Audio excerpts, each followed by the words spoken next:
what can you hang your hat on, so to speak, to say, I did that despite all of this stuff? Don? Oh, I'll go first. We never stopped. That was the number one thing in 2021. We never stopped. We never stopped doing our Friday session. We never stopped advertising. We never stopped promotion, never stopped coaching, never stopped training. We never stopped, where a lot of the world saw the solution in stopping. And I always thought that was not the solution. The idea was, you never give up hard fought for ground. So that was and when I was looking at the list of questions, that was the one that we never stopped. And when I say we, I mean all of us, because you were right there and you were behind the cameras. We never stopped in a world where it seemed like everybody stopped. I mean, that was the solution was, well, let's just stop. And I was like, wait a second, that's not a solution. That's what you do when everything fails, is stop. And I go back to my training, because I was a volunteer fireman for 15 years, and I remember being hammered into our minds that if you stop, you die. That's it. If you stop moving, especially in that situation, you die. And obviously the fire service is different than sales training and coaching. But how many times do people, they don't know what to do, therefore they do nothing. Simona, what can you bring to the table as to what you hung your hat on this year, personal or business? I would say learning to pivot that way. But I'm not sure if that was from one of you guys' sessions, but it was learning how to pivot. I like how Don had said we didn't stop.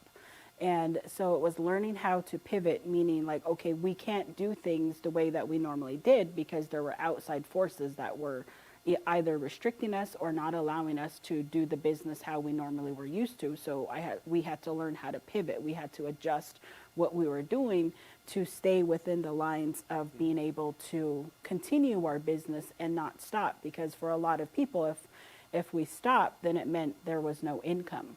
And so it was really learning how to pivot, watching the trends of what people were doing and how businesses were marketing themselves in terms of just utilizing technology.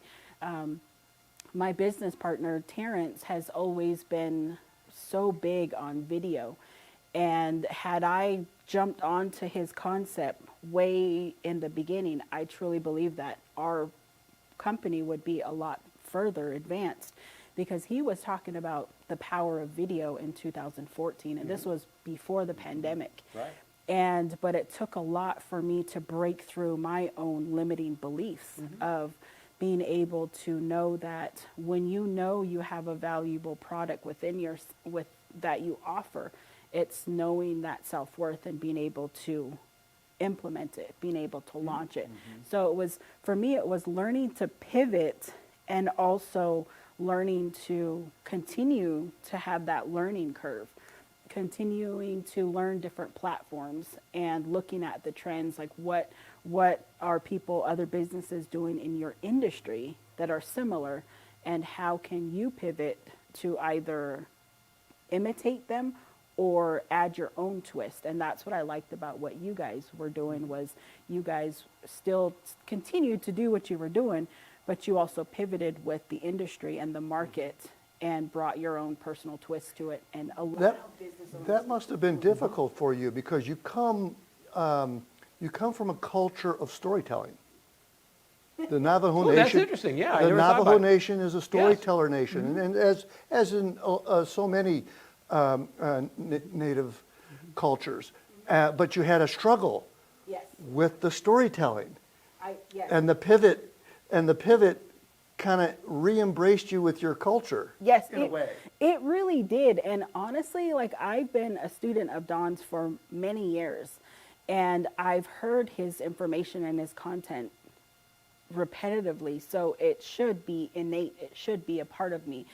But he always said, it'll come in your time. It'll come in your time. And I would just think geez, when's my time? Boy, I'm really pacing myself here. Right, I think I'm pacing myself like the turtle in our. Maybe I got to switch to espresso. And honestly, it really came in Don's session on shameless self-promotion, because in my culture and when I was growing up, we were always taught to not put ourselves in the front, be humble, just stay reserved, stay in the background. And we never really brought attention to ourselves. And so it wasn't until he had said, well, Simona, I find that contrary to Native Americans. And he's like, I'm not trying to infringe on your beliefs or your traditions or your culture. And then he pointed out, Native Americans, when they dress up, they wear the brightest attire, they play the loudest music. And I'm like, you are right. And it wasn't until that session when I had realized, wow, when I do go out to purchase jewelry for myself, I look for the shiniest thing, the sparkling thing, something that will stand out, that will draw attention to me, to where people will say, oh, I love your earrings. I love this about you. And that's when I was like, oh my gosh, I am unconsciously a shameless self-promoter. But it took that outside conversation with a real person for me to understand, oh wow, I can totally do this. Sure. And that's really where the transformation came for me.